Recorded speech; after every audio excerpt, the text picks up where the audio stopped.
Heart operation చేసేటప్పుడు దానికోసం ఆ సంవత్సరం మొదలు నుంచే చాలామంది వాళ్ళ ఆ హార్ట్ సమస్యలు ఉన్నటువంటి పిల్లలను తీసుకెళ్ళి అక్కడ రిజిస్టర్ చేపిస్తూ ఉంటారు.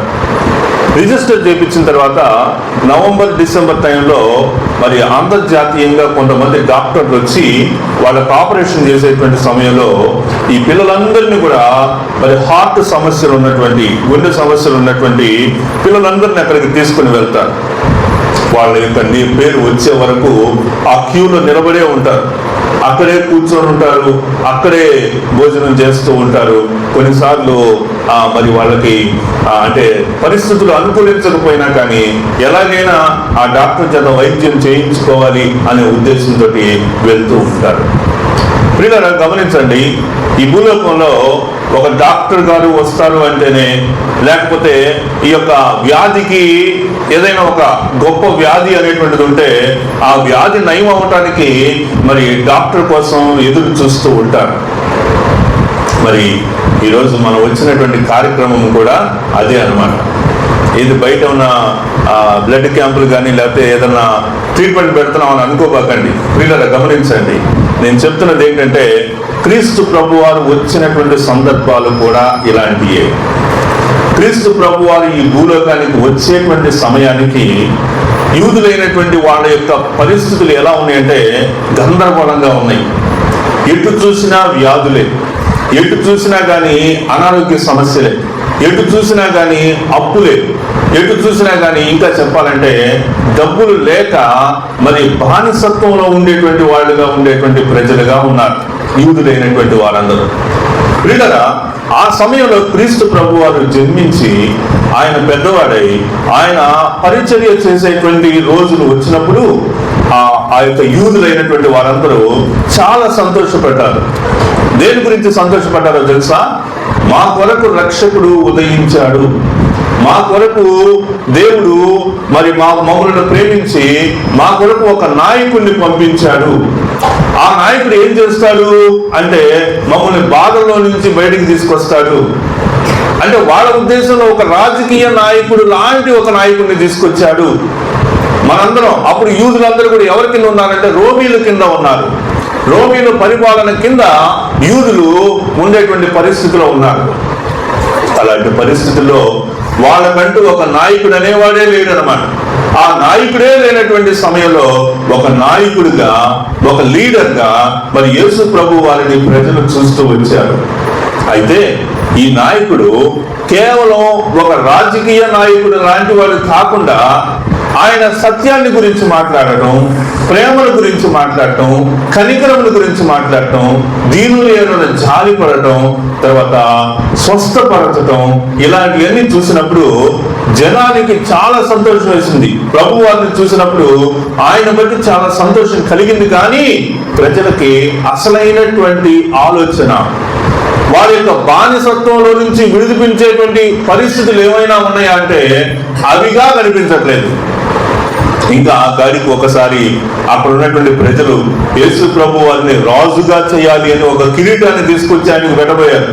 అప్పుడు ప్రభు వారు, నేను వచ్చినటువంటి ఆలోచన ఇది కాదు, తండ్రి నన్ను ఇందుకు పంపలేదు, తండ్రి పంపించినటువంటి విధానం వేరు అని ప్రభు వారు సున్నితంగా అక్కడి నుంచి తిరస్కరించారు. ఈ దినం మన యొక్క వాక్య భాగం యెషయా గ్రంథం 61వ అధ్యాయం. యెషయా గ్రంథం 61వ అధ్యాయంలో ప్రవక్త అయినటువంటి యెషయా యేసుక్రీస్తు గురించినటువంటి మాటలు ముందుగా తెలియజేశారు. క్రీస్తు ప్రభు వారు ఏం చేస్తారు అనేటువంటి పరిస్థితుల గురించి చెప్పారనమాట. బైబిల్ ఉన్నటువంటి వాళ్ళందరూ, నాతో కలిసి చదవగలిగినటువంటి వాళ్ళందరూ దయచేసి 61వ అధ్యాయాన్ని ఒక వచనం నేను చదువుతాను, మరొక వచనం మీరు చదవండి. ఆ విధంగా 11 వచనాలే ఉన్నాయి కాబట్టి మనం నిదానంగా మరి చదవచ్చని అనుకుంటున్నాను. చదవగలిగినటువంటి వాళ్ళందరూ కలిసి చదవాలని కోరుతూ ఉన్నాను. విడుదలను, బంధింపబడిన వారికి విముక్తిని ప్రకటించుటకును,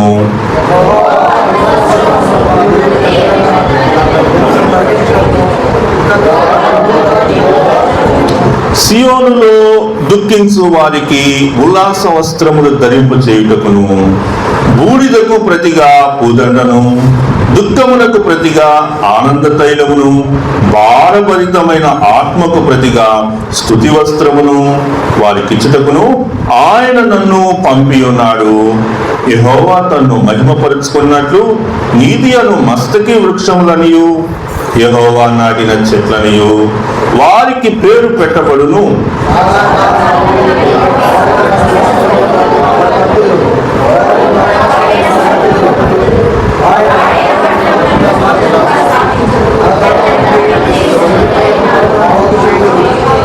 ఐదో వచనం, అన్యులు నిలువబడి మీ మందలను మేపెదరు, పరదేశులు మీకు వ్యవసాయకులను మీ ద్రాక్ష తోట కాపరులను అగుదురు.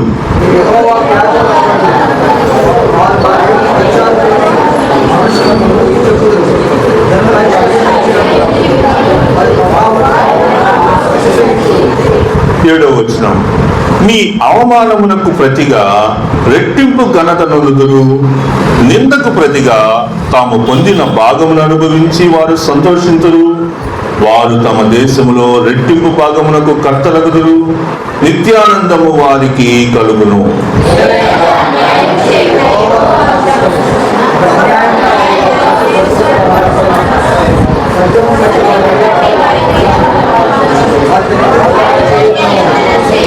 జనములలో వారి సంతతి తెలియబడును, జనముల మధ్యను వారి సంతానము ప్రసిద్ధి నొందును. వారు యెహోవా ఆశీర్వదించిన జనమని వారిని చూచిన వారందరూ ఒప్పుకొందురు.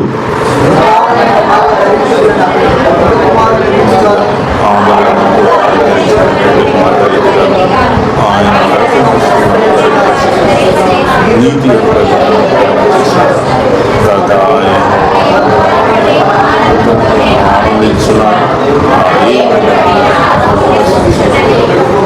భూమి 11వ వచనం మనందరం కలిసి చదువుదాం.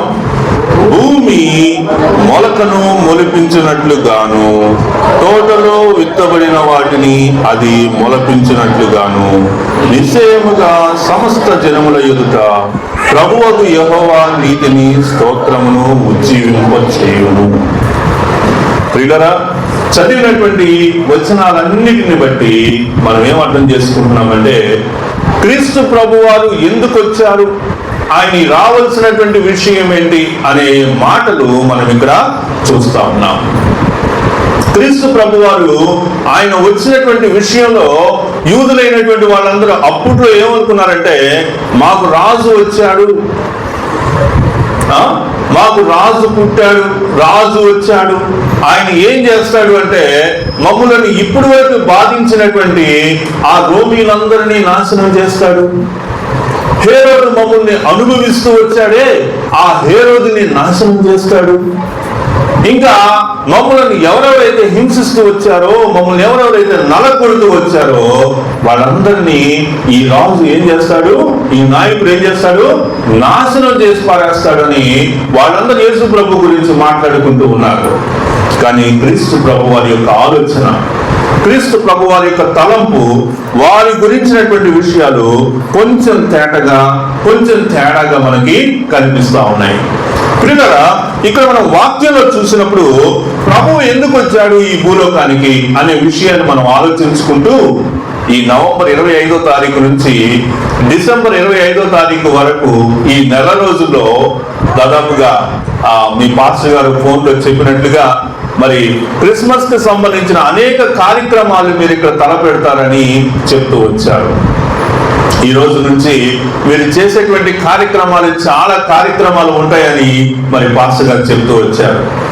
ఇక నేను అనుకుంటున్నాను మీ స్త్రీల సమాజం వారికి, తర్వాత సండే స్కూల్ వారికి, యూత్ మీటింగ్ వారికి, ఆ తర్వాత ఇంకా ఆయా రకాలైనటువంటి పనులు కార్యక్రమాలు మీరు తలపెడతారని నేను అనుకుంటూ ఉన్నాను, నమ్ముతూ ఉన్నాను.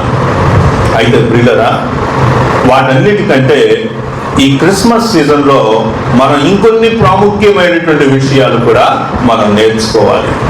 ఇంకొద్దిగా మంచి విషయాలు, లేకపోతే మంచి విషయాలు అనడం కంటే కూడా ఇంకొద్దిగా ప్రాముఖ్యమైనటువంటి విషయాలపై మనం మరి మనసు పెట్టడం అనేటువంటిది చాలా మంచి విషయం అన్నమాట.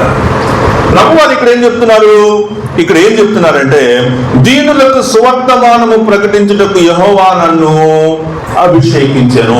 దీనులకు సువర్తమానము ప్రకటించుటకు. ఇప్పుడు ఒక పని పడింది మనకి, సువర్తమానము ప్రకటించే పని. ఈ నెలలో మనం పెట్టుకోవాల్సినటువంటి పని ఏంటో తెలుసా? కనిపించినటువంటి వాళ్ళకు మనం ఏం చేయాలి తెలుసా? సువర్తమానం చెప్పాలి. డిసెంబర్ 25వ తారీఖున ఏం చెప్తారు చెప్పండి? కనిపించిన వాళ్ళకల్లా ఏమంటారు? మీ ఫేస్ లో ఒక మంచి చిరునవ్వు స్టార్ట్ అవుతుంది. ఆ చిరునవ్వుతోటి wish you happy Christmas, wish you happy Christmas అని అందరికి చెప్తాం. అయితే అది ఈ రోజు నుంచి స్టార్ట్ చేయండి. ఏం చెప్పాలి? మీరు ఏం చెప్పాలి?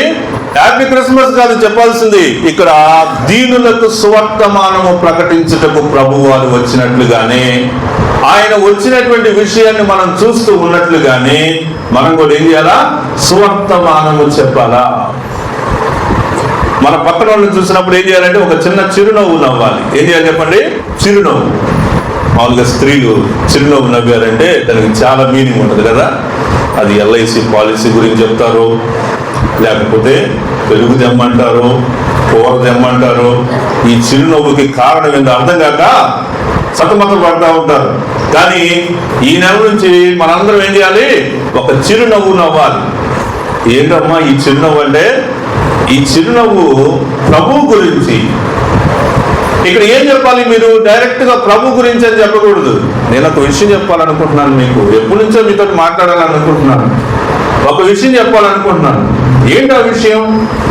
ఏం లేదు, నేను చాలా రోజుల నుంచి గమనిస్తున్నాను, ఏదో ఒకలాగా దిగాలిపోయినట్టుగా ఉన్నావంటే ఏం చేస్తాం? ఏదో ఒక సమస్యను, ప్రతి ఫ్యామిలీలో ప్రతి ఒక్కరికి ఏదో ఒక సమస్య గ్యారంటీ ఉండదు కదా. ఆ సమస్యతోటి మనం ఏం చేయాలంటే వాళ్ళకి సువార్త ప్రకటించాలి. మంచిదేనమ్మా, ఇంతకాలం నుంచి ఇలా బాధపడుతున్నావు, ఒకసారి ప్రభువుని కూడా ప్రార్థన చేసుకో. ఒకసారి ఈ సీజన్లో ప్రపంచవ్యాప్తంగా అందరూ ప్రభువుని ఆరాధిస్తూ ఉంటారు కదా. ఒకసారి ఈ సీజన్లో ఒకసారి మా చర్చికి రావచ్చు కదా. అంటే చర్చి కోసం అని కాదు, ఊరికనే రావచ్చు కదా ఖాళీగా ఉన్నప్పుడు. అది చిన్నగా వాళ్ళకి ఏం చేయాలంటే సువర్తమానము ప్రకటించాల్సినటువంటి పని మనకున్నది. మీరు అనుకుంటున్నారు నేను అనకూడదు, కానీ కొన్ని విషయాలు మన జీవితంలో పండగ వాతావరణం అనగానే అవి పైన కనిపించేటువంటి డెకరేషన్ వరకే పరిమితం అవుతూ ఉంటాయి. ఇంటికి రంగులు వేసుకోవటం, ఇంటి మీద స్టార్ కట్టడం, ఇంటికి లైట్లు ఎలాంటివి, క్రిస్మస్ ట్రీ పెట్టడం, ఇలాంటివన్నీ చేస్తాం. వాటన్నిటిని బట్టి ఏం తెలుసుకుంటారు ఇతరులు అంటే, ఓ వీళ్ళు ఒక మంచి పండగ వాతావరణంలో ఉన్నారు అని అనుకుంటారు. మంచిదే, అలాంటి విషయాలు చేయడం మంచిదే. కానీ దానికంటే అతి ప్రాముఖ్యమైనటువంటి ఒక పని మనం చేయాల్సినటువంటి వారిగా ఉంటూ ఉన్నాం. అదేంటి చెప్పండి? సువర్తమానము ప్రకటించుట. సువర్తమానము ప్రకటించుట. ఇంకా ఏమన్నాడండి ఆ కింద వచ్చినాలు మనం చూస్తే, యెహోవా నన్ను అభిషేకించెను నలిగిన హృదయము గల వారిని దృఢపరచుటకు. ఈ నెలలో మనం చేయాల్సిన పనుల్లో ఇదొక పని ఉందండి. నలిగినటువంటి హృదయం కలిగినటువంటి వారిని మనం ఏం చేయాలి చెప్పండి? దృఢపరచాలి. నలిగినటువంటి హృదయం కలిగిన వాళ్ళ దగ్గరికి వెళ్ళి ఇంకా నలగొట్టకూడదు వాళ్ళని. నలిగినటువంటి హృదయం కలిగినటువంటి వాళ్ళని చూసినప్పుడు దీని జాతకం ఇంతేలే, అందుకే ఎట్టయింది అనకూడదు. ఎవరు తీసుకున్న కొంట్లో వాళ్ళు పడతారు, ఆమె పడింది అనకూడదు. ఆల్రెడీ నలిగి ఉన్నారు. వాళ్ళ కుటుంబంలో ఉండేటువంటి పరిస్థితులు కావచ్చు, సమాజంలో ఉండే పరిస్థితులు కావచ్చు, ఆ నలిగినటువంటి వాళ్ళ దగ్గరికి వెళ్ళినప్పుడు మనం ఏం చేయాలంటే వాళ్ళని దృఢపరచాలి. ఏమని దృఢపరచాలి? ప్రభు వారి మనకి ఆ పత్రికల్లో ఏముంటుందంటే, మీ నోట ఆశీర్వచనమే కానీ శాపవచనం రాకూడదు అనే మాట ఉంది. మన నోటి నుంచి ఏం రావాలి? ఆశీర్వచనమే రావాలి. ఏది ఒక మంచి ఆశీర్వచనం చెప్పండి? ఒక్క మాటలో చెప్పొచ్చు, గాడ్ బ్లెస్ యూ. ఏం చెప్పండి? God bless. అమ్మా దేవుడు నేను దీవిస్తాడు, బాబు దేవుడు నేను దీవిస్తాడు, గాడ్ బ్లెస్ యూ నాన్న. ఈ ఒక్క మాట చాలు కొంతమంది హృదయాన్ని దృఢపరుస్తాయి. ఓ దేవుడు నన్ను దీవిస్తాడా, నేను ఇంత తప్పిదస్తుని కదా, నేను ఇలాంటి వాడిని ఇలాంటి దాన్ని కదా, అయినా నన్ను దేవుడు దీవిస్తాడా? అవునమ్మా దేవుడు దీవిస్తాడు. దేవుడు నిన్ను దీవించును గాక, దేవుడు నిన్ను దీవిస్తాడు అనే మాట ఏం చేస్తుందంటే దృఢపరుస్తుంది అనమాట. మనము ఈ డిసెంబర్ నెలలో లేకపోతే ఈ మన సంఘంలో ఏర్పాటు చేసుకున్నటువంటి ఈ నవంబర్ 25వ తారీఖు నుంచి మీరు చేసేటువంటి మరి అనేక రకాలైనటువంటి కార్యాల్లో ఇలాంటివి కూడా మనము కలిగి ఉండాలి. ఇలాంటివే గ్యారంటీ కలిగి ఉండాలంటే అవును ఇలాంటివే కలిగి ఉండాలని ఖచ్చితంగా కూడా చెప్తాము. ఎందుకంటే వాక్యంలో ఉన్నాయి ఇవన్నీ. ప్రభు వారు వచ్చినప్పుడు ఆయన ఏం చేస్తాడు అనేటువంటి విషయాలు ముందుగానే ప్రవక్త చెప్పినటువంటి మాటలు మనం చూస్తూ ఉన్నాం. ఇంకా ఏమన్నారండి, చెరలోనున్న వారికి విడుదల, ఆ తర్వాత బంధింపబడిన వారికి విముక్తి ప్రకటించుటకును, యెహోవా హితవత్సరము మన దేవుని ప్రతిదండన దినమును ప్రకటించుటకును. ఇలా చెప్పొచ్చు. నేను ఎక్కువ అంత్యకాల సువార్త చెప్తూ ఉంటాను. క్రీస్తు ప్రభు వారి యొక్క రాకడను గురించినటువంటి మాటలు చెబుతూ ఉంటాను. నేను సువార్త చెప్పేటువంటి క్రమంలో క్రీస్తు ప్రభు వారి యొక్క రాకడను గురించినటువంటి మాటలు ఎక్కువ చెప్తూ ఉంటాను. ఎందుకని అయ్యే చెప్తావు నువ్వు అంటే, క్రీస్తు ప్రభు వారు కూడా చెప్పింది అయ్యే. కాలము సమీపించి ఉన్నది, మారు మనసు పొందండి అని ప్రభు వారు చెప్పడం ప్రారంభించారు. మత్తయి సువార్త 4వ అధ్యాయంలో చూడగలిగితే. కాబట్టి కాలము సమీపించి ఉన్నది, దేవుని యొక్క రాజ్యం రాబోతూ ఉంది అని చెప్పడానికి మనం ఏం చేయొచ్చండి, ఇక్కడ యెహోవా హితవత్సరమును మన దేవుని ప్రతిదండన దినమును ప్రకటించుటకును. ప్రతిదండన దినము అంటే ఆయన యొక్క ఉగ్రత, ఆయన యొక్క ఉగ్రత గురించినటువంటి మాటలు మనం చెప్పవచ్చు అనమాట. కాబట్టి ప్రియులరా, మనము క్రిస్మస్ కొరకు సిద్ధపడుతూ మనము ఆయా విషయాలలో మనము సిద్ధపరుచుకునేటువంటి క్రమంలో ఈ విషయాలను కూడా మనము ఆలోచించాలా. మొదటి విషయం ఏం చెప్పానండి, మొదటి విషయం సువర్తమానము ప్రకటించాలి. ఆ బాధ్యత, ఆ భారం మన మీద ఉండాలి. రెండోది ఏం చెప్పానండి, రెండోది నలిగినటువంటి హృదయం కలిగినటువంటి వారిని దృఢపరచండి.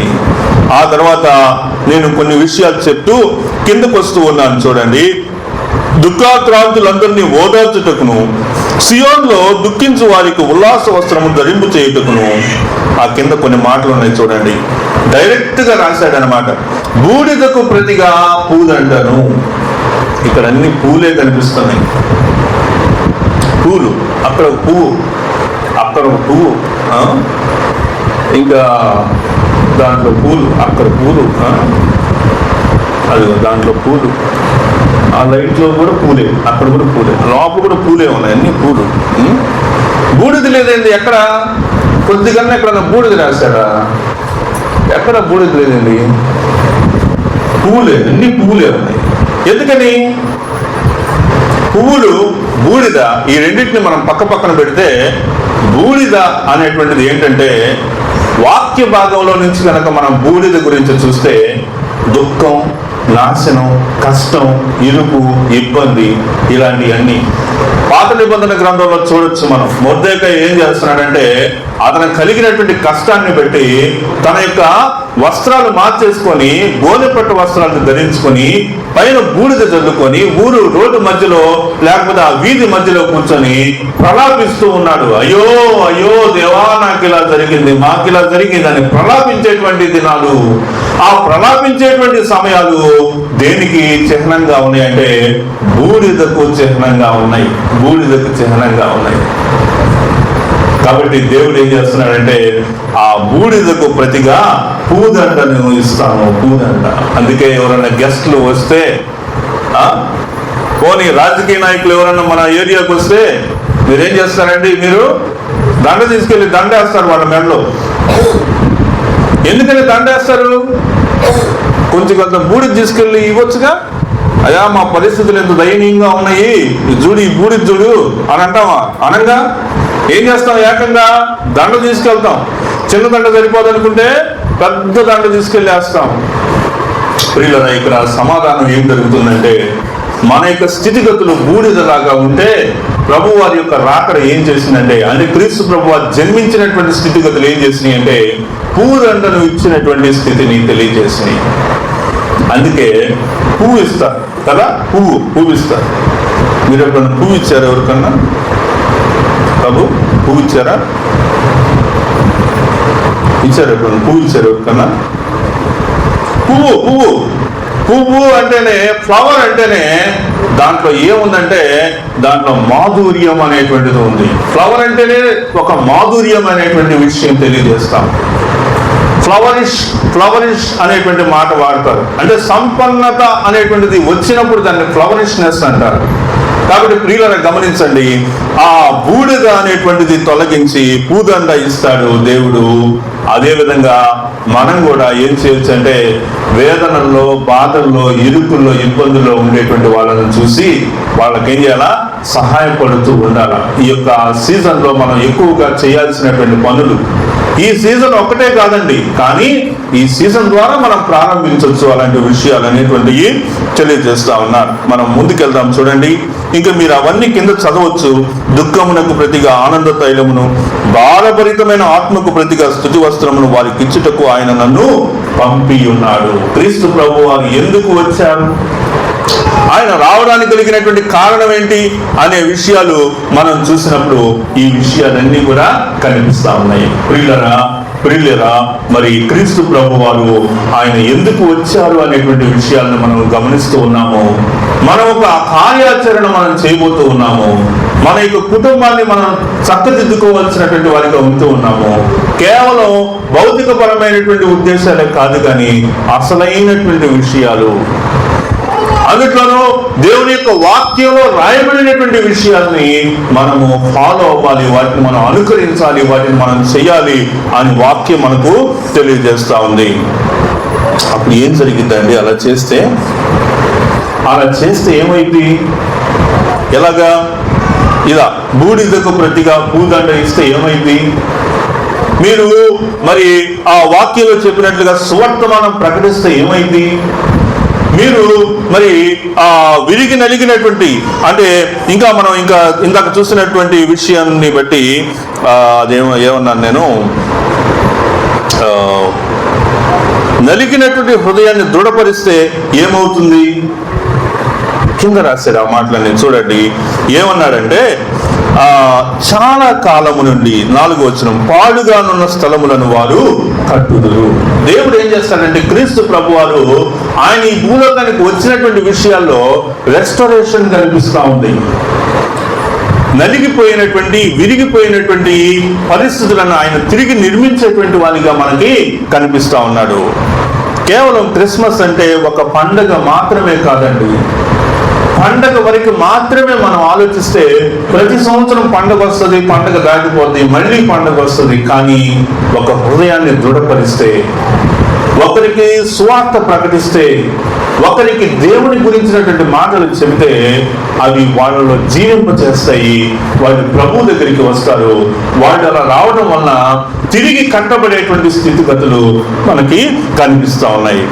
పూర్వము నుండి పాడైన స్థలములను కట్టుదురు, పాడైన పట్టణములను నూతనముగా స్థాపింతురు. ఈ మాటలన్నీ మనం ముందుగానే చదివాను కనుక నేను మరలా అన్నిటిని వివరించాల్సిన అవసరం లేదు, కానీ ఈ మాటలన్నిటిని మనం చూస్తా ఉన్నాం. ప్రియులారా గమనించండి, క్రీస్తు ప్రభు వారు ఈ భూలోకానికి రావడానికి ఒక ప్రత్యేకమైనటువంటి ఆలోచన ఉన్నది. ఆయన ఈ భూలోకానికి వచ్చినటువంటి విషయాన్ని మనం ఆలోచించినప్పుడు అసలు ఆ ప్రభు వారు ఈ భూలోకానికి రావాల్సిన అవసరమే లేదు. నిజానికైతే అవసరమే లేదు. అందుకే హెబ్రీయులకు రాసినటువంటి పత్రికలో ఏమున్నదంటే, ఆ తండ్రితోటి ఉండేటువంటి ఆ బంధాన్ని తెంచుకొని రావటం అనేటువంటిది అది విడిచిపెట్టకూడనటువంటి ఒక భాగ్యం అన్నమాట. అయితే క్రీస్తు ప్రభు వారు ఈ భూలోకంలో ఉండేటువంటి భక్తిహీనుల కోసము ఆయన మరణించటానికే ఈ భూలోకానికి పంపబడ్డారు. ఒకసారి ఆ మాట నేను చదువుతాను, చూడండి. రోమీయులకు రాసిన పత్రిక 8వ అధ్యాయము 4వ వచనం నుంచి మనం చూసినప్పుడు ఆ విషయాలు మనకు కనిపిస్తా ఉన్నాయి. మొదటి నుంచే చదువుతాను. కాబట్టి ఇప్పుడు క్రీస్తు యేసు నందున్నటువంటి వారికి we are going to the step by step procedure అన్నమాట. బాప్తిజం అనేది మొదటి మెట్టు అయితే, ఆ తర్వాత దాని మీద సెకండ్ స్టెప్ ఏంటి, థర్డ్ స్టెప్ ఏంటి, ఫోర్త్ స్టెప్ ఏంటి, ఈ విధంగా వాళ్ళని ప్రభు దగ్గరికి తీసుకెళ్లేటువంటి పని చేయాల్సిన వారిగా ఉంటూ ఉన్నాం. ప్రియులారా, మనం ఇక్కడ చూస్తా ఉన్నాము, క్రీస్తు యేసు నందున్నటువంటి వారికి ఏ శిక్షా విధి లేదు. ఒకవేళ నువ్వు బాప్తిజం పొందుంటే, ప్రతి ఆదివారం దేవుని సన్నిధికి వచ్చేటువంటి పరిస్థితి నీకుంటే, ప్రభు బలలో పాల్గొంటూ ఉంటే, ప్రార్థనలో నువ్వు ఎడతెగనటువంటి అనుభవం నీకుంటే, సహవాసం కలిగి ఉంటే, చూడండి ఇక్కడ రాయబడినటువంటి నియమం ఏంటంటే, క్రీస్తు యేసునందున్నటువంటి వారికి ఏ శిక్షా విధి లేదు. మనం పండగ బాగా చేస్తూ ప్రభువుని కలిగి లేకపోతే శిక్షా విధిలోనికే వస్తాం. గుర్తుపెట్టుకోండి, మనం పండగ బాగా చేస్తూ ప్రభువుతోటి సంబంధం లేకపోతే శిక్షా విధిలోకే వస్తాం. కాబట్టి ఇక్కడ ఏమన్నాడంటే, క్రీస్తు యేసునందు జీవమునిచ్చు ఆత్మ యొక్క నియమము పాప మరణముల నియమము నుండి నన్ను విడిపించెను. పాప మరణముల నియమము నుండి మనల్ని విడిపించాలి. అది అసలైనటువంటి పండగ. తప్పిపోయినటువంటి కుమారుడు తిరిగి తండ్రి ఇంటికి వచ్చాడు. తండ్రి ఇంటికి వచ్చినప్పుడు ఆ తప్పిపోయినటువంటి కుమారుడు ఒక మాట చెప్పాలని మనసులో అనుకున్నాడు. ఏంటి ఆ మాట చెప్పండి? తండ్రి, నేను నీకును పరలోకమునకును విరోధముగా పాపము చేసుకుని. ఈరోజు ఆ మాట మనం చెప్పాలండి. ఎవరైతే ఇంకా యేసుక్రీస్తుని సొంత రక్షకుడిగా అంగీకరించలేదో, ఇంకా ఎవరు ప్రభువు తెలుసుకోలేదో వాళ్ళు ఈరోజు ఆ మాట చెప్పాలా? ప్రభువా, నీకు పరలోకానికి విరోధంగా నేను పాపం చేశాను అని చెప్పాలని అనుకున్నాడు. కానీ తండ్రి కుమారుడిని చూసి, ఆ దూరం నుంచి వస్తున్నటువంటి తన యొక్క కుమారుడిని చూసి ఆయన పరిగెత్తుకుని పోయి మెడ మీద పడి ముద్దు పెట్టుకున్నాడు. ప్రియులారా, చూడండి, మనం దేవుని సన్నిధికి రావటం అనేటువంటిదే మొదటి ఎత్తు. దేవుడు మనను ఆ విధంగా నడిపిస్తాడు. ఆయన మనల్ని హత్తుకుంటాడు. మనలో ఉండేటువంటి చెడుతనాన్ని తొలగిస్తాడు. మనలో ఉండేటువంటి పాపాన్ని ఆయన తొలగిస్తాడు. తన యొక్క పవిత్రమైనటువంటి పరిశుద్ధతను మనలోనికి తీసుకొని వస్తాడు. అది అసలైనటువంటి పండగకు చిహ్నం. అందుకే వాక్యంలో ఏం రాయబడి ఉందంటే, దీనికి సంబంధించినటువంటి మాట, ఒక పాపి భూలోకంలో రక్షింపబడితే పరలోకంలో గొప్పలకు ప్రభువుని వేడుకున్నాడు. కాబట్టి ఆయన ఇక్కడ సేవ చేస్తూ ఉన్నాడు. మీ కొరకు ఆయన ఉన్నాడు. ఇక్కడ మీ కొరకు నిరంతరం ప్రార్థన చేస్తూ ఉన్నాడు. మీరు ఆయన దగ్గరికి రావాలని, దేవుడి సన్నిధికి రావాలని, ఆ ప్రభువు ఇచ్చేటువంటి అసలైనటువంటి సంతోషాన్ని పొందాలనేటువంటి ఒక తృష్ణ, ఒక ఆలోచన కలిగినటువంటి వారిగా ఉంటూ ఉన్నారు. ప్రియులారా, మనము యెషయా గ్రంథం 61వ అధ్యాయంలో చూసినటువంటి విషయాలతోటి మనం పోల్చి చూసినప్పుడు ఒక విషయం మాత్రం మనకు అర్థం అవ్వాలి. ఏంటంటే, క్రీస్తు యేసునందున్నటువంటి వారికి ఏ శిక్షా విధి లేదు. ఈ రాత్రి కాలం వేళ నేను ఈ మాటతోటి మిమ్మల్ని ప్రశ్నించాలని అనుకుంటా ఉన్నాను. ఏంటంటే, అది మీరు క్రీస్తు యేసునందున్నారా? మీరు క్రీస్తు యేసునందుంటే మీకు ఎలాంటి శిక్షా విధి, మీ మీద ఎలాంటి శిక్షా విధి ఉండదు. అందుకని ఆయన ఏం చేశాడు అంటే, శరీరమును అనుసరింపక ఆత్మను అనుసరించి నడుచుకుని మనయందు ధర్మశాస్త్ర సంబంధమైన నీతి విధి నెరవేర్చబడవలనని పాప పరిహారము నిమిత్తము దేవుడు తన సొంత కుమారుని పాప శరీరాకారాలతో పంపి. చూడండి, దేవుడు తన ప్రియ కుమారుడిగా ఉన్నటువంటి క్రీస్తు ప్రభు వారిని నీ కోసం, నా కోసం ఈ భూలోకానికి ఎలా పంపించారు? పాప శరీరాకారముతో పంపించాడు. ప్రభువారు ఎలా వచ్చారు ఈ భూలోకానికి అంటే, ఆయన శరీరముతో వచ్చారు. నీలాగా నాలాగా ఆయన శరీరంతో వచ్చారు.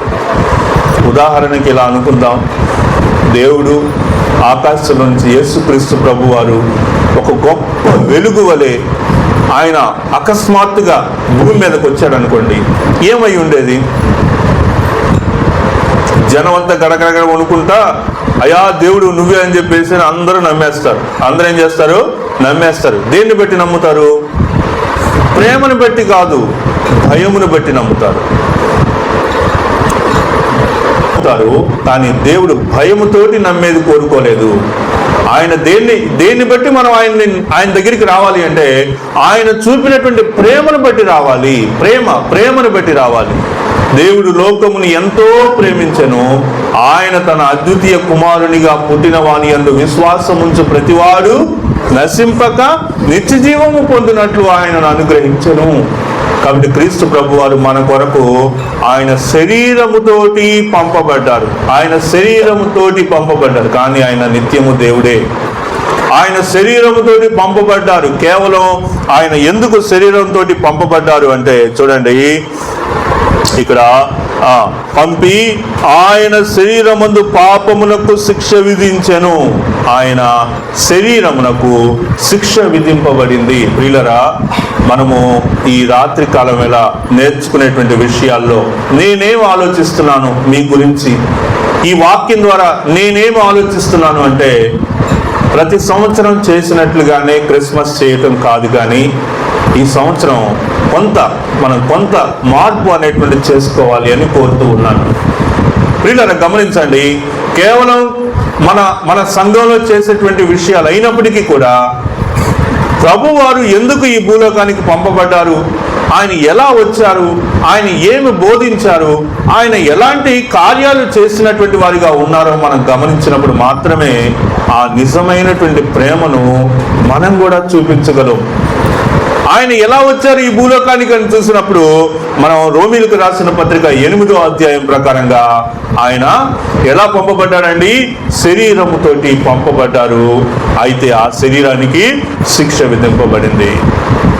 నువ్వు చేసిన పాపాలు, నేను చేసిన పాపాలు, ఈ భూలోకంలో ఉన్న సర్వ మానవాళి చేసినటువంటి పాపాలన్నీ కూడా ఆయన యొక్క శరీరం మీద మోపబడ్డాయి. ఆయన సిలువలో వాటన్నిటినీ కూడా, మనం చేసిన అపరాధాలన్నిటినీ ఆయన భరించారు. ఆయన భరించి చివరిగా, తండ్రి నీ చేతికి నా ఆత్మను అప్పగించుకుంటున్నానని చెప్పేసి తన యొక్క ప్రాణాన్ని విడిచినప్పుడు, ప్రియులారా గమనించండి, ఆయన యొక్క రక్తము, సిలువ మీద నుంచి కార్చబడినటువంటి రక్తము, నీ కోసం నా కోసం చిందింపబడినటువంటి రక్తము. ఎవరైతే యేసుక్రీస్తుని సొంత రక్షకుడిగా అంగీకరిస్తారో, ఎవరైతే ప్రభువా నా కోసమే నువ్వు శరీర రీతిగా వచ్చావు, ప్రభువా నా కోసమే ప్రభువా నువ్వు ఈ విధంగా వచ్చావని నువ్వు ఎప్పుడైతే నిజంగా నమ్ముతావో, ఆ రోజే పరలోకంలో నీ గురించి గొప్ప విందు జరుగుతుంది. ఆ రోజే, ఆ క్షణంలోనే పరలోకంలో దూతలందరూ కూడా నిన్ను బట్టి దేవుని నామాన్ని మహిమపరుస్తారు. అది అసలైన సంతోషం. యెషయా గ్రంథం 61వ అధ్యాయంలో చెప్పబడినటువంటి మాటల యొక్క సారాంశము అది. చివరికి దానికి ఏం చెప్పాడంటే చూడండి, 7వ వచనం నుంచి మనం చూసినప్పుడు, మీ అవమానమునకు ప్రతిగా రెట్టింపు ఘనత. ఈ భూలోకంలో ఒకవేళ నువ్వు అవమానికి అసలు ఆయనను అంగీకరించినటువంటి వాళ్ళమా కాదా? క్రీస్తు ప్రభువుని మనం అంగీకరించకుండా, ఆయన యొక్క రక్తము చేత మనం కడగబడకుండా మనం ఎన్ని గొప్ప కార్యాలు చేసినా అవేవి కూడా ఉండవు. ఈ యొక్క దినము, ఈ యొక్క నిర్ణయం మీరు తీసుకోవాలని నేను ఆశపడుతూ ఉన్నాను. ఏంటంటే, ప్రభువా కేవలం ఈ నెలలో మేము చేసేటువంటి కార్యక్రమాలే కాదు, కానీ నా వంతు బాధ్యతగా నేను నీ యొక్క సువార్త ప్రకటిస్తాను. ఎవరికి సువార్త ప్రకటించాలి? ఎవరికో బయటికి వెళ్ళి చెప్పాల్సిన అవసరం లేదు. ముందు మీ ఇంట్లోనే ఉంటారు. చూడండి, మీ ఇంట్లోనే ప్రభువుని అంగీకరించకుండా ఉండేటువంటి వాళ్ళు ఉంటారు. మీ పిల్లల్లో ఉండొచ్చు, మీ ఇరుగు పొరుగు వాళ్ళలో ఉండొచ్చు, మీ బంధువుల్లో ఉండొచ్చు. వాళ్ళకి మీరు సువార్త ప్రకటించండి. వాళ్ళని మీరు ప్రభు దగ్గరికి నడిపించండి. భారభరితమైనటువంటి వారికి దృఢత్వాన్ని మీరు దయచేయండి. ఒక మాట చాలు. ఒక మాటతోటి మనం ప్రభు యొక్క ప్రేమను మనం చెప్పొచ్చు. ఆ విధంగా చేసి అతి ప్రాముఖ్యమైనటువంటి విషయంగా, క్రీస్తు యేసును అందున్నటువంటి వారికి ఏ శిక్షా విధి లేదు కనుక ఆ విధమైనటువంటి కృపకు మనం పాత్రం అగునట్లుగా మనం రక్షింపబడినటువంటి వారమై, బాప్తిసం పొందినటువంటి వారమై, ఆయన యొక్క కార్యాలలో మనము అభివృద్ధి చెందవలసినటువంటి వారిగా ఉంటూ ఉన్నాం. అట్టి కృప చేత దేవుడు మనలను నడిపించి ఆశీర్వదించి దీవించును గాక. హల్లెలూయా.